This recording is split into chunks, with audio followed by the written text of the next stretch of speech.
Selamat datang di channel Teman Tidur. Di channel ini, seperti biasa, saya akan kembali lagi dengan membawakan sebuah cerita yang tentunya semoga saja dapat menemani aktivitas kalian semua. Yuk daripada kita lama-lama langsung saja kita masuk ke dalam ceritanya. Fajar baru menyingsing saat kereta ekonomi dari Jawa Timur tiba di stasiun kota kecil di pinggiran Jakarta. Di antara hiruk-pikuk penumpang yang turun, tampak satu keluarga kecil dengan barang bawaan sederhana. Wanita parubaya dengan kerudung, lusuh di kepala, lelaki tua dengan tubuh ringkih namun tegap, dan seorang anak perempuan berambut lurus sepinggang yang terus menggenggam tangan ibunya erat-erat. Itulah Mbok Darmi, suaminya Pak Bejo, dan anak bungsu mereka, Murni. Mereka datang jauh-jauh dari sebuah desa kecil di lereng gunung di Jawa Tengah, memenuhi panggilan kerja dari seorang kerabat jauh yang sudah lebih dulu menjadi supir pribadi keluarga kaya raya, Juragan Wardoyo. Perjalanan panjang itu bukan hal mudah bagi mereka. Tapi di usia yang semakin senja, Mbok Darmi dan Pak Bejo masih berharap bisa menabung untuk masa tua. Satu-satunya anak yang masih tinggal bersama mereka adalah Murni, anak perempuan 11 tahun yang pendiam namun penuh rasa ingin tahu. Sementara anak sulung mereka, Sulaiman, sudah sejak kecil dititipkan di pondok pesantren di Jombang. Sulaiman jarang pulang, tapi namanya selalu hadir dalam setiap doa Mbok Darmi setiap malam. Begitu tiba di rumah megah Juragan Wardoyo, Mbok Darmi nyaris tak percaya dengan kemewahan yang dilihatnya. Pagar besi tinggi, taman asri yang luas, dan bangunan 3 lantai bergaya kolonial berdiri megah di tengah kota yang sibuk. Di depan rumah, seorang wanita anggun menyambut mereka dengan senyum ramah, istri Juragan Wardoyo, Nyai Sulastri. Selamat datang, Mbok Darmi, Pak Bejo. Ini pasti Murni ya, sapanya lembut, sambil membelai kepala Murni. Ngapunten Bu, matur nuwun sangat, jawab Mbok Darmi dengan hormat sambil menunduk. Pak Bejo langsung diarahkan ke kebun belakang untuk dikenalkan dengan tugas-tugasnya. Taman yang luas dengan berbagai macam tanaman hias dan pohon buah, itu menjadi tanggung jawabnya. Sementara Mbok Darmi mulai membantu di dapur dan urusan rumah tangga. Rumah itu besar, terlalu besar bahkan, dan tampaknya tak semuanya dihuni. Ada lorong-lorong panjang dengan lukisan tua di dinding, dan kamar-kamar yang selalu tertutup rapat. Hari-hari awal berjalan lancar, Murni juga mulai terbiasa dengan lingkungan baru. Meski ia lebih banyak bermain sendiri di halaman belakang, Mbok Darmi merasa lega, majikannya baik dan suasana rumah cukup menyenangkan. Tapi perlahan, rasa nyaman itu mulai memudar, digantikan oleh perasaan yang sulit dijelaskan. Malam-malam pertama, Mbok Darmi mulai merasa tak bisa tidur nyenyak. Setiap lewat tengah malam, ia mendengar suara-suara aneh dari arah bawah rumah, seperti langkah kaki berat di lantai bawah, kadang seperti suara benda diseret. Suatu malam, ia beranikan diri untuk melihat, tapi mendapati semua tampak normal. Tak ada siapa-siapa di ruang tamu atau dapur. Tapi ketika melintasi lorong belakang, ia mencium bau anyir seperti darah yang samar.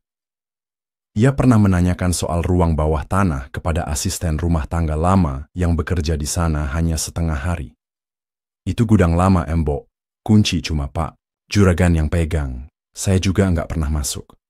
Katanya dulunya tempat penyimpanan barang-barang antik dari almarhum bapaknya. Ujar wanita itu pelan, sambil menunduk. Tapi yang membuat Mbok Darmi benar-benar merasa tidak tenang adalah Murni. Anak itu mulai berubah. Biasanya ceria, kini sering melamun.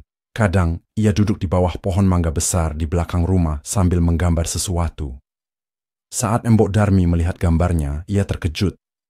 Gambar itu bukan rumah atau bunga seperti biasanya, melainkan sosok hitam tinggi besar berdiri di lorong sempit dengan mata merah menyala. Ini gambar siapa, Nduk? Tanya Mbok Darmi dengan suara tercekat. Murni hanya menunjuk ke arah salah satu jendela rumah yang selalu tertutup tirai. Dia di situ, Bu, bisiknya Mbok Darmi, merasa tengkuknya merinding. Tapi ia memilih diam. Ia tak ingin membuat kehebohan, apalagi baru saja bekerja di sana. Ia pikir mungkin Murni hanya berimajinasi atau terlalu banyak nonton televisi. Namun malam demi malam, suasana rumah makin mencekam. Suatu malam, saat sedang membersihkan dapur setelah makan malam, Mbok Darmi melihat Pak Wardoyo masuk ke lorong belakang, sambil membawa semacam bungkusan besar berbalut kain hitam.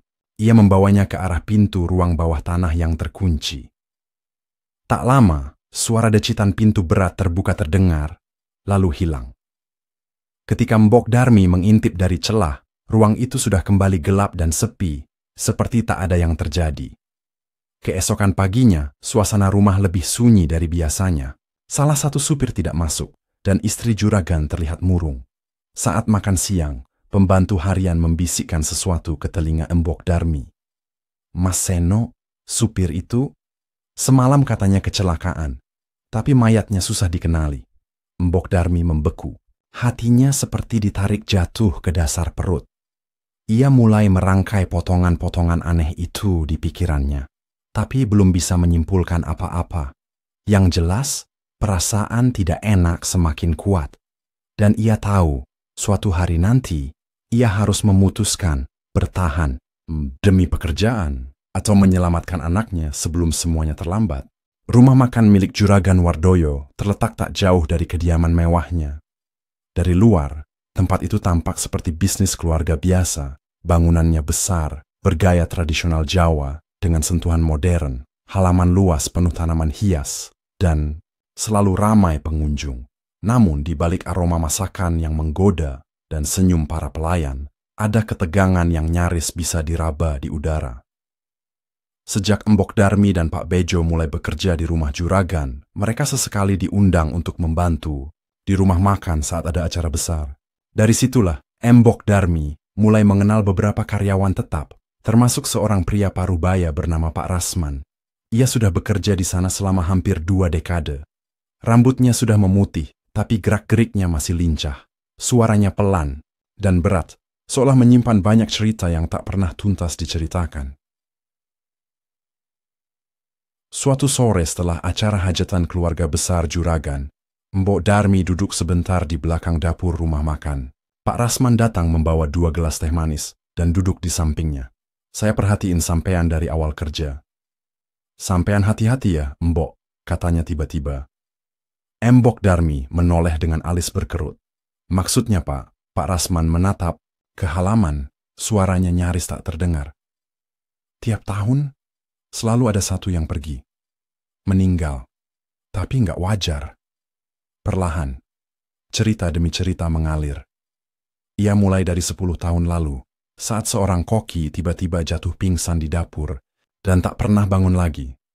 Tahun berikutnya, pelayan muda ditemukan tewas di kamarnya, mulutnya berbusa. Lalu, supir, tukang cuci piring, hingga ke salah satu kasir yang dikabarkan bunuh diri, padahal tak menunjukkan gejala depresi apapun. "Kami semua tahu, Mbok, tapi nggak ada yang berani ngomong. Karena yang berani, biasanya, nyusul," lanjutnya. Sambil menatap gelasnya, Mbok Darmi menggenggam roknya. Suasana hatinya mendadak berat. Ada sesuatu yang lebih dalam dari sekadar nasib buruk.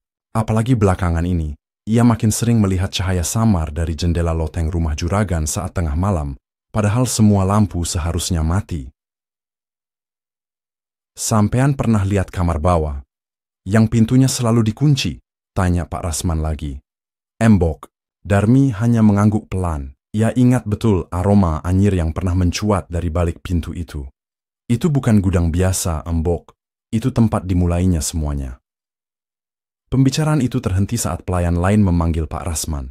Namun ucapan terakhirnya sebelum pergi membuat bulu kuduk Mbok Darmi berdiri. Tahun ini, belum ada yang pergi. Tapi, waktunya udah dekat. Beberapa hari kemudian, suasana rumah makan berubah drastis. Seorang pelayan baru tiba-tiba mengundurkan diri tanpa pamit. Ada juga kasir yang mulai sering bolak-balik ke kamar kecil karena mual dan muntah. Semua tampak gelisah. Pembicaraan antar staf menjadi pendek dan kaku, seolah mereka semua tengah menanti sesuatu yang tak terhindarkan. Mbok Darmi mulai merasakan tekanan itu juga. Setiap kali ia lewat depan rumah makan sepulang dari pasar, ia melihat mata-mata kosong dari beberapa staf yang memandang keluar jendela. Sebagian menunduk dalam diam, sebagian lainnya seperti memendam rasa takut yang tak bisa diucapkan.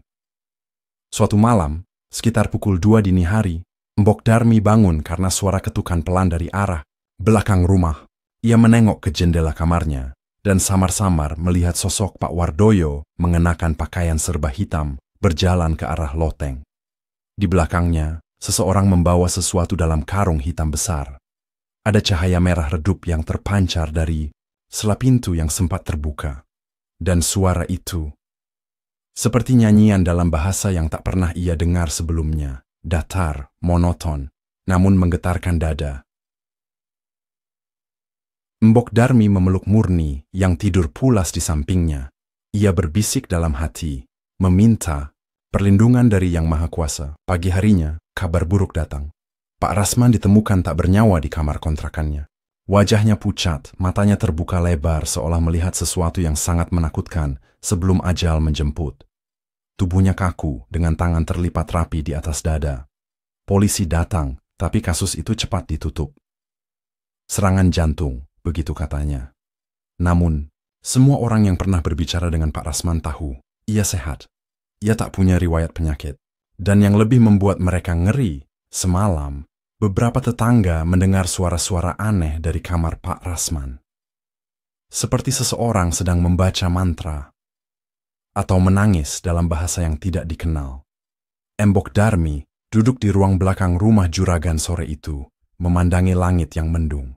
Di tangannya terselip kertas kecil lusuh yang ia temukan di saku baju Pak Rasman saat ia ikut melayat ke rumah kontrakannya.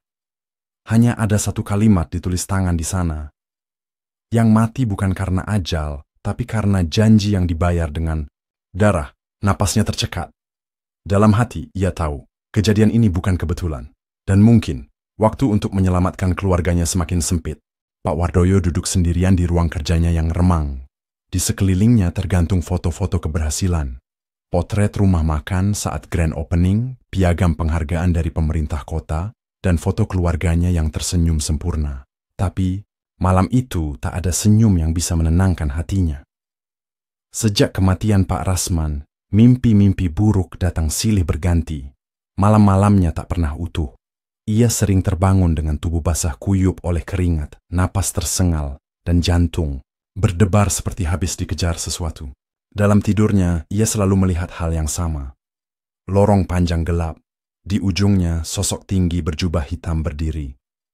Wajahnya tak pernah terlihat jelas, hanya dua mata merah menyala dan senyum yang tak pernah sampai ke mata. Saatnya, bayar. Jani, suara itu selalu terdengar dalam benaknya, menggema hingga ia terjaga. Bertahun-tahun lamanya ia berhasil memenuhi tuntutan itu. 1 nyawa setiap tahun. Bukan dengan tangannya sendiri, tapi selalu ada jalan yang dipermudah. Kecelakaan, penyakit mendadak, atau bunuh diri. Perjanjian itu menjaga rumah makannya tetap ramai, hartanya terus mengalir, dan namanya disegani. Tapi sekarang, ia kehabisan calon. Para karyawan mulai meninggalkan tempat itu diam-diam. Bahkan sopir pribadi barunya tak kembali setelah 3 hari bekerja. Dalam ketakutan mereka, tak satu pun bersedia menjadi korban berikutnya. Dan itulah saat pikiran gelap mulai muncul, Murni. Anak kecil yang polos, diam, dan nyaris, tak menarik perhatian siapapun. Ia hanya bermain di halaman, terkadang menggambar di beranda belakang. Juragan Wardoyo berusaha menolak gagasan itu. Terlalu kejam, terlalu rendah. Tapi setiap malam, sosok hitam dalam mimpinya terus mengulangi satu kata, tumbal. Pada suatu malam, sosok itu tak lagi hanya muncul dalam tidur.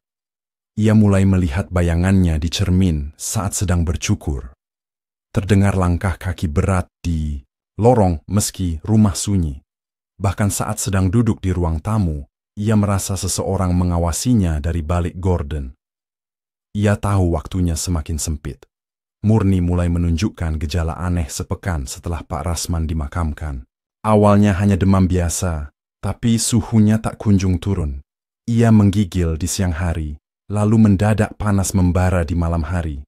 Suaranya parau, dan ia mulai mengigau dalam tidur. Pak Seno, Mbak Nita, jangan bawa aku. Itu nama-nama orang yang sudah meninggal. Mbok Darmi yang mendengar langsung merasakan darahnya surut dari wajah. Ia duduk di samping Murni, mengelap keringat dari dahi anaknya dengan kain basah. Tapi setiap malam, Gejala makin memburuk. Kadang Murni terbangun, dengan mata membelalak menatap sudut kamar sambil menunjuk. Ibu, ada yang berdiri di sana, hitam, matanya merah. Mbok Darmi memeluk anaknya erat, membaca doa-doa yang diajarkan neneknya dulu. Berharap bisa mengusir apapun yang mengikuti putrinya. Ia tahu ini bukan sekadar sakit biasa. Ada yang sedang menarik jiwa anaknya perlahan-lahan. Keesokan paginya, Mbok Darmi memberanikan diri bicara pada Pak Wardoyo. Pak, saya mohon, izinkan saya bawa Murni pulang kampung. Dia makin parah. Pak Wardoyo menatapnya dengan wajah datar. Belum waktunya. Saya butuh sampean beberapa minggu ke depan.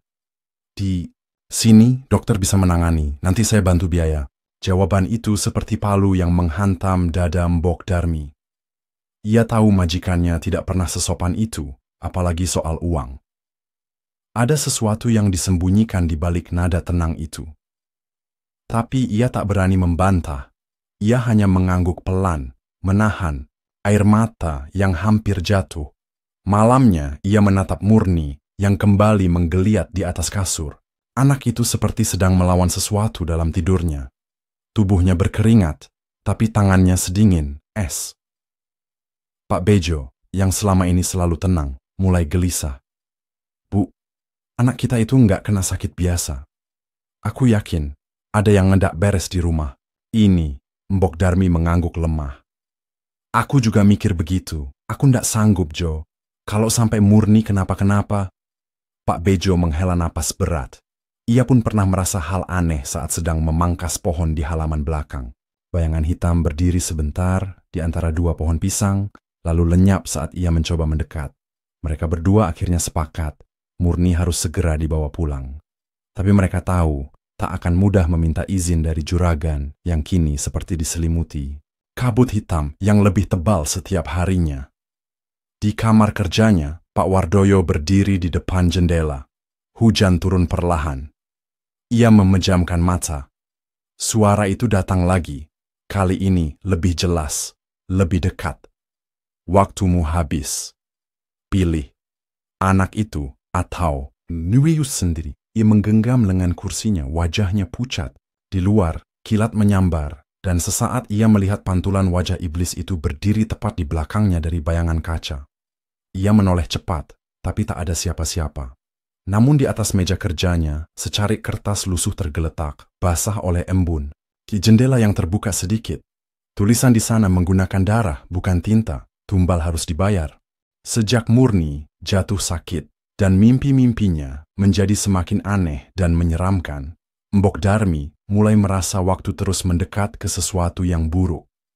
Setiap malam, Murni mengigau, menyebut nama-nama yang tak dikenalnya, menyebut tempat-tempat yang tak pernah ia datangi. Dan yang membuat Mbok Darmi makin resah, beberapa nama yang diucapkan Murni adalah nama-nama yang pernah disebut Pak Rasman sebelum meninggal. Ada firasat yang sulit ia jelaskan, tapi di dalam dada, Mbok Darmi merasa ada tali tak terlihat yang menghubungkan mimpi Murni dengan kematian-kematian yang terjadi selama bertahun-tahun di sekitar rumah makan dan rumah majikannya.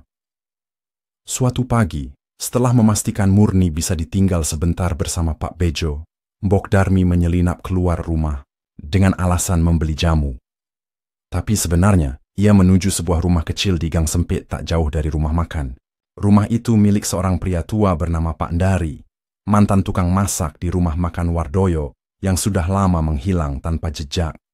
Ia tahu tentang Pak Ndari dari obrolan bisik-bisik para karyawan di dapur. Katanya, Pak Ndari satu-satunya yang keluar dari rumah makan dengan selamat setelah bekerja hampir 5 tahun di sana. Tapi, sejak keluar, ia memilih hidup menyepi, tak pernah kembali, dan menolak semua yang berhubungan dengan tempat itu. Pak Ndari, suara Mbok Darmi lirih dari luar pagar bambu kecil. Tak lama, seorang lelaki kurus berusia sekitar 60-an muncul dari balik pintu. Matanya cekung, kulitnya legam seperti terbakar matahari, tapi sorot matanya masih tajam. Sampeyan siapa? Tanyanya curiga. Saya kerja di rumah Juragan Wardoyo, Pak. Nama saya Darmi. Saya cuma pengen tanya sesuatu. Raut wajah Pak Ndari berubah. Ia terdiam lama, lalu membuka pintu pagar. Masuklah, tapi bicara pelan-pelan. Di dalam rumah, sederhana yang penuh dengan wangi dupa dan tumpukan buku-buku tua, Mbok Darmi menceritakan semuanya. Tentang Murni, tentang mimpi-mimpinya, dan tentang hal-hal aneh yang ia rasakan sejak tinggal di rumah majikannya. Pak Endari mendengarkan dengan wajah kaku. Aku tahu, waktunya sudah dekat lagi, gumamnya, hampir seperti berbicara kepada dirinya sendiri. Lalu ia mulai bercerita. Dulu, sebelum rumah makan itu berdiri, Wardoyo hanyalah seorang lelaki muda dari desa miskin. Ia menikahi Sulastri, anak dari keluarga terpandang. Keluarga istrinya menolak pernikahan mereka karena Wardoyo tak punya apa-apa. Tapi Sulastri keras kepala dan memilih ikut suaminya. Mereka tinggal di rumah kontrakan sempit dan hidup dari hasil buru bangunan. Suatu hari, setelah pertengkaran hebat dengan mertua, Wardoyo menghilang selama 3 hari. Dan ketika kembali, ia tak lagi sama. Ia mulai bicara dengan dirinya sendiri, menatap kosong ke dinding, dan berbicara tentang kesempatan kedua. Beberapa minggu kemudian, ia tiba-tiba punya uang. Banyak. Ia membeli sebidang tanah dan membangun rumah makan kecil. Entah bagaimana, rumah makan itu langsung laris manis. Makanan yang disajikan selalu enak, pelanggan selalu datang, dan keuntungannya melonjak setiap bulan.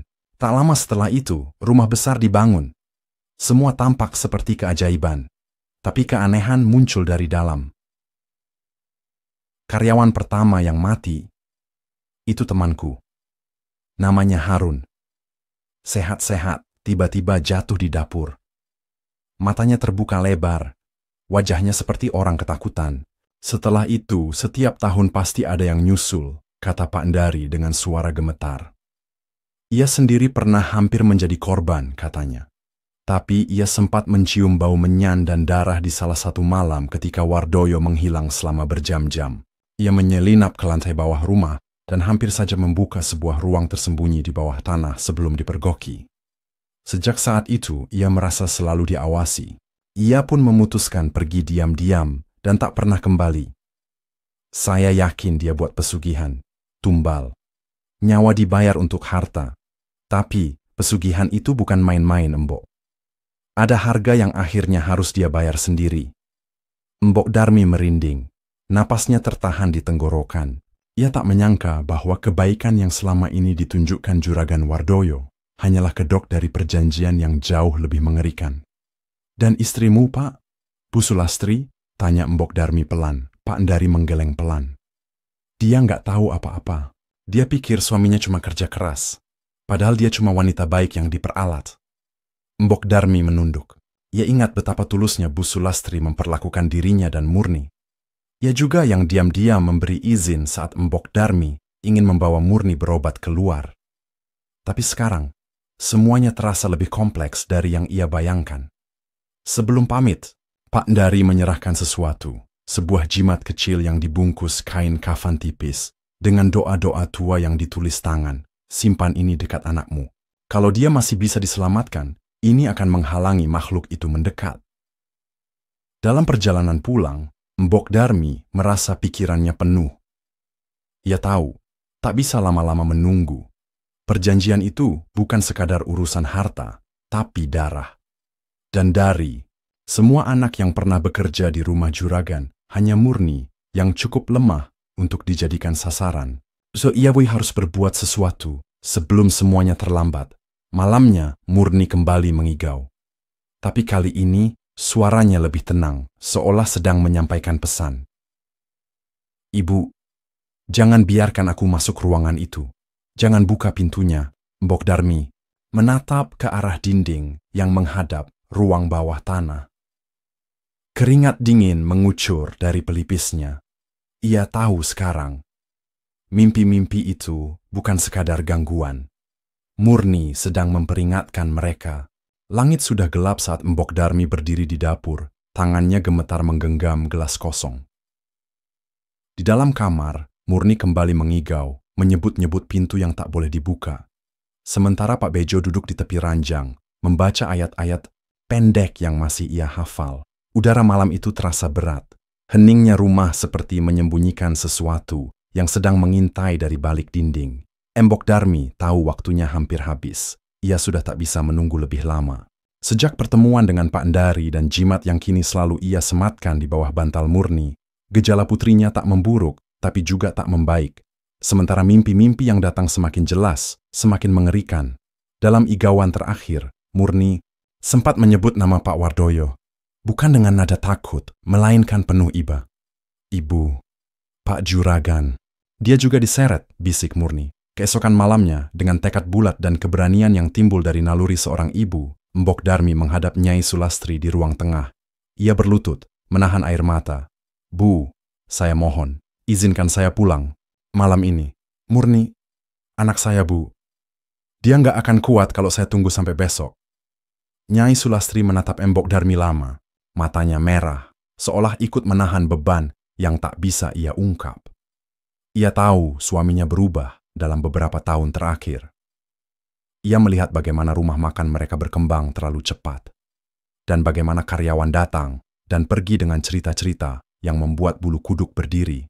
Tapi ia tak pernah berani bertanya. Ia terlalu mencintai suaminya, terlalu percaya. Jangan bilang siapa-siapa Mbok, saya akan bilang ke juragan. Kalau kamu sedang belanja bahan jamu di pasar malam, katanya pelan. Dengan bantuan uang secukupnya, dan nomor supir langganan-langganan Nyai Sulastri yang bisa dipercaya, rencana pelarian diam-diam itu dimulai. Tepat pukul 11 malam, Mbok Darmi, Pak Bejo, dan Murni yang dibungkus selimut tipis naik ke dalam mobil tua, yang mesinnya terdengar serak. Supir itu hanya mengangguk singkat tanpa banyak tanya, lalu memacu kendaraan keluar dari kota. Angin malam menampar wajah mereka sepanjang jalan. Murni tertidur di pangkuan Mbok Darmi, wajahnya pucat seperti kapas. Jemarinya dingin dan kaku. Di dadanya, jimat pemberian Pak Endari masih tergenggam erat. Tapi perjalanan itu bukan perjalanan biasa. Saat mereka memasuki ruas jalan sepi yang membelah ladang luas di pinggiran kota, sesuatu mulai terasa aneh. Lampu mobil tiba-tiba meredup. Mesin menggeram seperti menolak berjalan.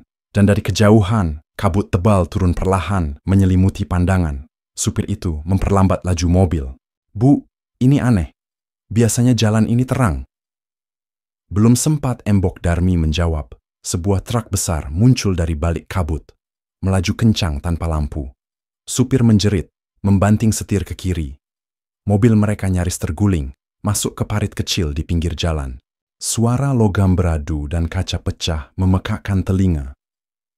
Jerit Mbok Darmi menyayat malam. Pak Bejo memeluk Murni erat-erat, melindungi tubuh kecil itu dari benturan.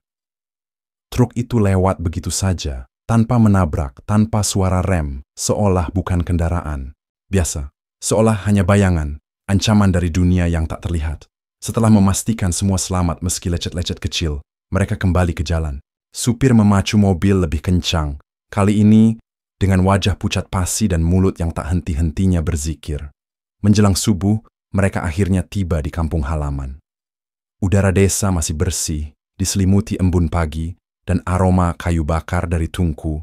Warga, rumah kayu tua milik orang tua Mbok Darmi sudah lama kosong, tapi masih berdiri kokoh. Disitulah mereka menetap sementara. Pak Bejo segera menyalakan api di dapur. Sementara Mbok Darmi memandikan Murni dengan air rendaman daun bidara dan air dari sumur tua di belakang rumah. Wajah anak itu masih pucat, tapi tubuhnya tidak lagi menggigil. Matanya membuka sebentar, menatap langit-langit rumah, lalu tertidur tenang untuk pertama kalinya setelah berhari-hari. Saat matahari mulai naik, Mbok Darmi mengirim pesan pada seseorang yang sangat ia percaya. Sulaiman, anak sulungnya yang sejak kecil ia titipkan di pesantren. Sulaiman segera membalas, "Insya Allah, Bu. Saya datang malam ini, bawa guru dari pesantren." Air mata Mbok Darmi tak tertahan lagi. Di dalam lubuk hatinya, ia tahu bahwa pertolongan sudah datang. Anak laki-lakinya yang ia didik dalam jalan agama, kini akan menjadi benteng, terakhir dari kegelapan yang mengejar adiknya. Di rumah besar yang kini terasa dingin dan sunyi, Juragan Wardoyo duduk di depan meja makan dengan mata kosong. Nyai Sulastri berdiri di belakangnya, tangan gemetar, mulut tak tahu harus berkata apa. Ia belum berani bercerita bahwa Mbok Darmi dan keluarganya sudah pergi malam tadi. Suara di dalam kepala Wardoyo tak berhenti sejak malam sebelumnya. Kau mengingkari. Kau memilih membiarkan tumbalmu lolos. Maka gantinya adalah kau. Dan untuk pertama kalinya dalam hidupnya yang penuh kemewahan, Pak Wardoyo benar-benar takut. Langit sore di kampung mulai berubah gelap. Angin berembus lebih kencang dari biasanya, membuat daun-daun pisang bergoyang resah. Rumah kayu tempat Embok Darmi dan keluarganya tinggal tampak berbeda malam itu. Sejak pagi, para tetangga diminta menjaga jarak. Malam ini, pertarungan yang tak terlihat oleh mata biasa akan berlangsung. Sulaiman tiba tepat saat azan maghrib. Lelaki muda itu mengenakan sarung dan peci putih. Wajahnya tenang, tapi tatapannya tajam.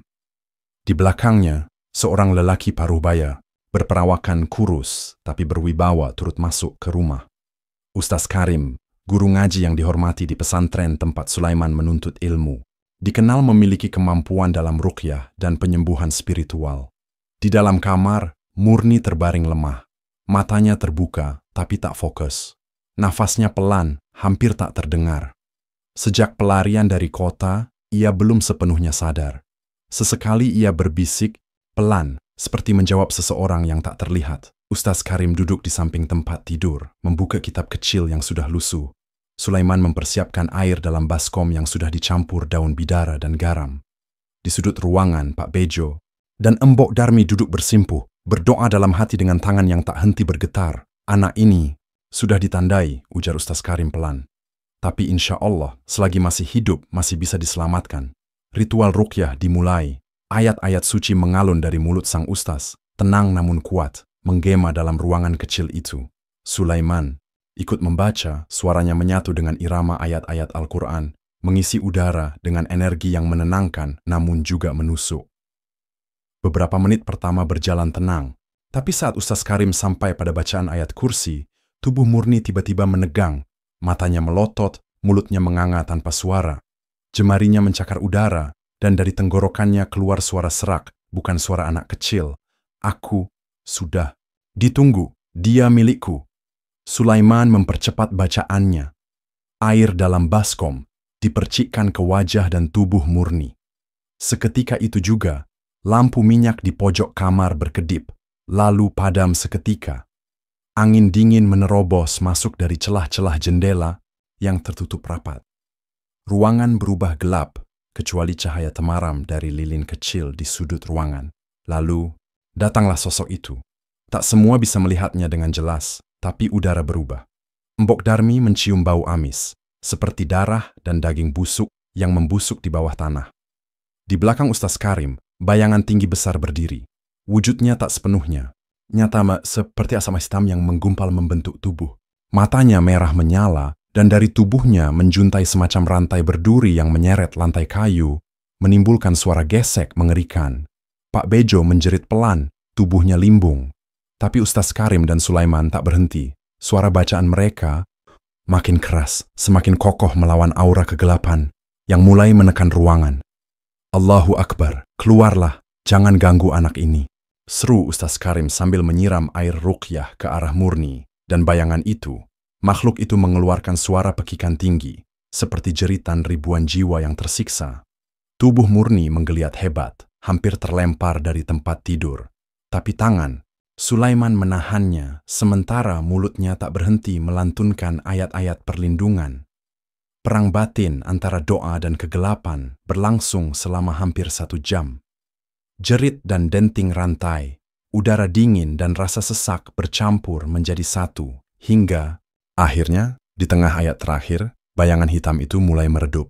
Pekikannya berubah menjadi raungan, lalu menghilang seperti asap tertiup angin.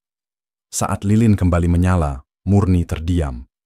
Matanya tertutup perlahan, nafasnya kembali normal. Tak ada lagi bisikan, tak ada lagi igauan. Ustaz Karim mengelap keringat dan dari dahinya, lalu menatap Sulaiman dan Embok Darmi dengan lirih. Perjanjiannya mulai retak. Anak ini diselamatkan oleh doa dan kasih orang tuanya.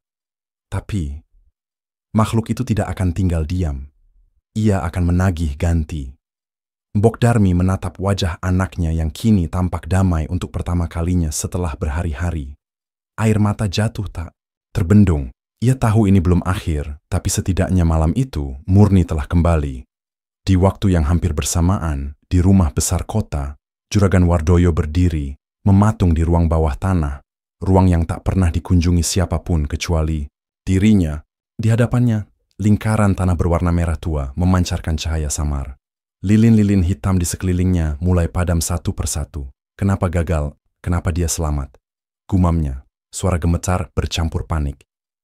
Dari lingkaran itu, suara yang selama ini hanya datang dalam mimpi, kini terdengar jelas, nyata, dan penuh murka. Tumbalmu lari. Kau berani mengkhianati. Maka gantinya adalah kau sendiri.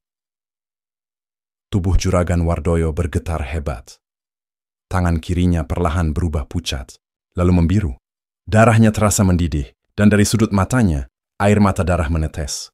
Malam semakin pekat saat hujan turun tanpa henti di kota itu. Di dalam rumah besar yang dulunya megah dan ramai, kini hanya terdengar suara langkah kaki Juragan Wardoyo yang mondar-mandir di dalam kamar. Wajahnya kusut, mata cekung, dan rambutnya mulai memutih dalam semalam. Ia tak lagi tidur. Sudah 3 malam berturut-turut ia dihantui oleh bayangan orang-orang yang pernah ia korbankan. Wajah mereka satu persatu muncul di dalam mimpinya, tidak bicara, hanya menatap dengan sorot mata hampa dan penuh luka. Ada yang berdarah, ada yang lehernya terlilit tali, ada pula yang terbakar hangus. Setiap kali ia terbangun dengan napas tersengal, keringat dingin membasahi tubuhnya. Ini semua salahku.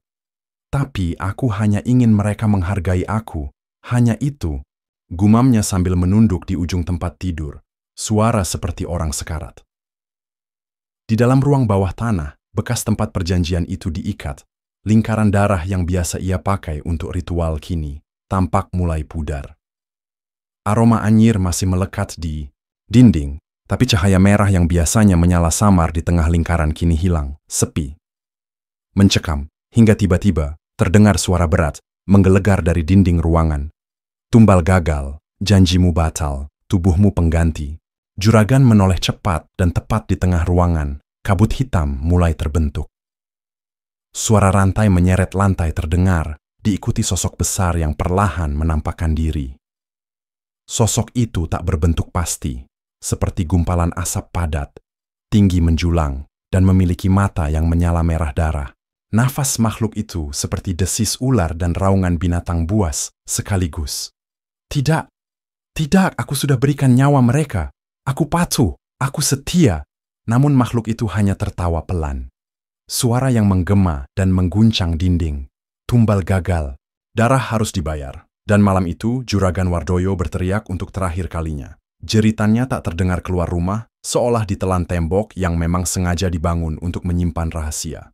Saat pagi menjelang, tubuh Juragan ditemukan membiru di lantai ruang bawah tanah. Tangan mencengkeram dada, mata membelalak ke langit-langit. Di sisi jenazahnya, ada surat yang sudah terbuka, tertulis rapi dengan tangan gemetar, surat pengakuan.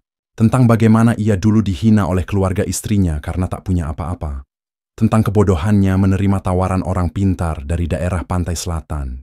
Tentang darah yang harus ia bayar setiap tahun untuk mempertahankan kejayaan yang bukan hasil keringat, tapi darah dan nyawa orang tak berdosa. Di ruang atas, Nyai Sulastri menangis dalam diam. Surat itu dibacanya berulang-ulang. Ia tak pernah menyangka bahwa kesuksesan suaminya yang selama ini ia banggakan ternyata adalah warisan dari perjanjian iblis.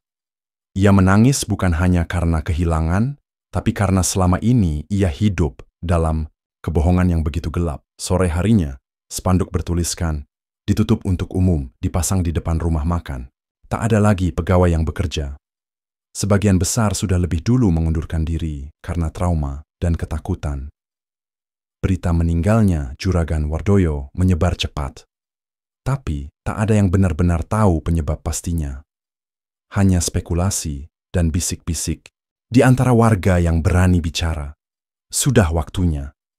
Dosa besar akhirnya menuntut balas, kata salah satu mantan karyawan dengan nada lirih saat menatap bangunan rumah makan yang kini kosong. Di sisi lain, di desa kecil Jawa Tengah, Embok Darmi berdiri di halaman rumah kayunya, menatap langit senja yang tenang. Di dalam, Murni duduk di ruang tengah, tertawa kecil saat bermain dengan kucing kampung. Pipinya sudah kembali merah, tubuhnya segar, dan matanya tak lagi menyimpan ketakutan. Seolah semua kejadian di rumah besar itu hanya mimpi buruk yang perlahan memudar.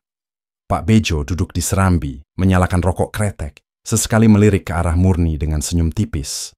Sementara itu, Sulaiman sibuk membantu membersihkan pekarangan. Mereka tak banyak bicara tentang kejadian itu, tapi semuanya tahu luka yang ditinggalkan akan menetap di dalam. Suatu malam, saat Mbok Darmi sedang memandikan Murni dengan air, rendaman daun bidara, gadis kecil itu berkata dengan suara pelan, "Ibu, waktu aku sakit, aku sering lihat orang-orang menangis di rumah besar itu. Tapi mereka nggak jahat, mereka cuman sedih. Marah sama Pak Juragan." Mbok Darmi berhenti sejenak, lalu menunduk.